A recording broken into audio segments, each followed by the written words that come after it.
దేవునికి మహిమ కలుగునుగాక. మన ప్రభు అయినటువంటి యేసుక్రీస్తు వారి యొక్క శ్రేష్టమైన నామంలో మీ అందరు వందనాలు చెల్లించుకుంటున్నాను. ఈరోజు దేవుని యొక్క వాగ్దానము జెఫన్యా 3వ అధ్యాయము 15వ వచనము. యెహోవా మీ మధ్య ఉన్నాడు, ఇక మీదట మీకు అపాయము సంభవింపదు. దేవుడు ఈ వాగ్దానము మన జీవితంలో ఫలింపచేయునుగాక. ఆమేన్.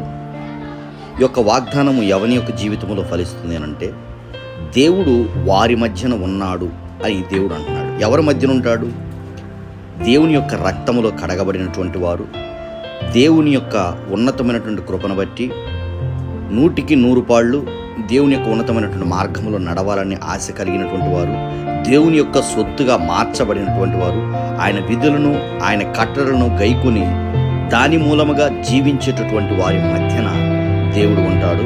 అట్టి వారి యొక్క జీవితంలో ఈ యొక్క దేవుని యొక్క వాగ్దానము ఫలించునుగాక. ఆమేన్, ఆమేన్, ఆమేన్.